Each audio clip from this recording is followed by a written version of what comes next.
السلام عليكم، مرحبا بكم. شحالكم كاملين؟ ياك لاباس؟ ياك بخير؟ ياك معنا حد باس؟ مرحبا بكم وسهلا. الخير ومع السلامة.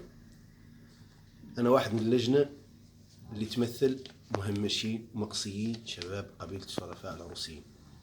والله زاد مهمشين القبيلة كاملين شباب وكهول وذوي احتياجات خاصة وأرامل ومطلقات، وعندنا شريحة كبيرة من القبيلة ما هي مستفادة ولا قد استفادت من شيء إلى حد الآن، ولا خالق باب ما طرقناه في جهة العيون هنا تياها من عند الولاية وقوم قاض بها، ولا قط تجاوب معنا حد. مشينا المعاد لوشي، قصنا الرباط. منين قصنا الرباط جبرنا ناس ثانية، وزارة الداخلية استقبلتنا استقبال حسينا قاع لنا عندنا قيمة.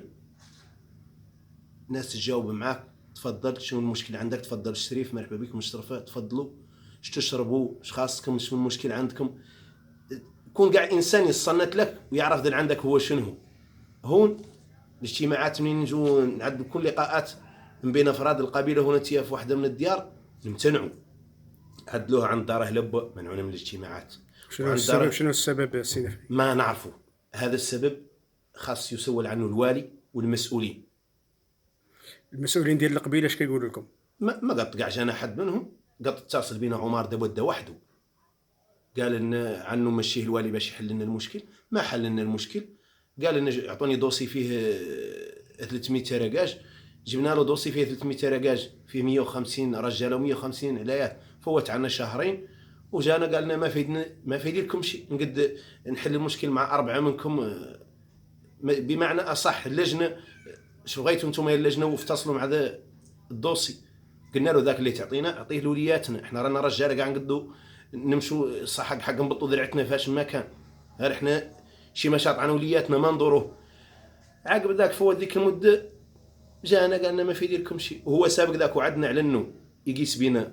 الى ما عدل لنا الوالي همنا يقيس بينا الرباط، والى ما عدل لنا وزير الداخليه همنا يقيس بينا رئيس الحكومه، والى ما عدل لنا رئيس الحكومه همنا يقيس بينا الشريف الكبير قاع ولد عمنا. يا غير هذا بقات له وعود، ومنين ما حقق منها شيء وعادي اتصلنا مع ولد عمنا باحترام وبقار، ما طشنا عليه ولا طاش علينا. المسألة الثانية هنا تياها أنا ندور نعرف مسألة تساؤل عندي، علاه نمتنعوا من الاجتماعات؟ كون اجتماعات تواصلية ندرسوا فيها أمور مشاكلنا والله منين اللي نصدوا والله. وعلاه نمتنعوا من الزيارات شور زاوية الشيخ زحمة العروسي والله أي زاوية من زوايا الشرفاء العروسيين؟ علاه؟ ومنين عاد هيك الزاوية نمتنعوا منها؟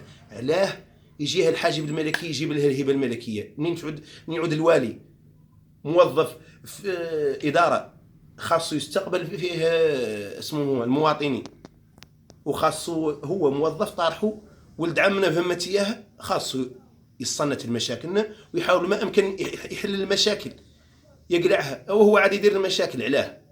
ومنين نقوموا زايرين زاويه الشيخ زحمه العروسي نمتنعوا من الزياره علاه بحكماش؟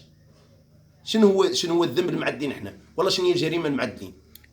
يا غير شنو المطالب الاساسيه اللي كطالبوا بها انتم كلجنه ديال المهمشين والمهمشات داخل قبيله الشرفاء العروسيين؟ احنا نطالبوا بالعيش الكريم.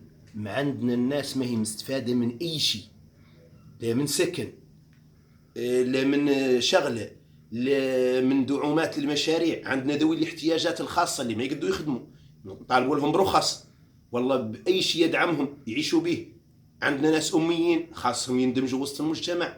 عندنا ارامل ومطلقات ومتعرسات كاع، ولا عند رجالتهم باش يصرفوا عليهم غير ذوك مناتنا، ولا نقدوا نتخلاو عنهم. خاصنا حتى هما نضمنوا لهم حقهم، لان ترابنا ملانا من الخير فتبارك الله، والدوله خيرها ياسر. غير دون الدوله ما مخليش يلحق العروسيين.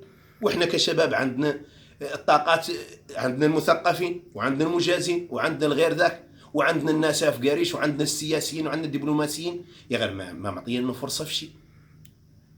والحل مثلا عارفين مع من قاعدين. اذا السنافعي عندي واحد التساؤل السنافعي، هو يعني كان ربما عدم التجاوب مع مطالبكم من طرف المسؤولين على مستوى جهه العيون الساقه الحمراء، وبالاحرى يعني في الرباط لقيتوا مسؤولين يرحبوا بكم، صنتوا مشاكلكم لهمومكم لياسر من المسائل. اذا كان ممكن تطلع المشاهدين على بعض النسخ اللي كنتوا صيفطتوا على المستوى المركزي. والله هذه رسالة للسدة العالية بالله، هذه الولد عمنا رايها. هذو طلبات اللقاء للوالي من 2020 رايح من 14/12/2020. هذا جواب وسيط المملكة راعي رسالته.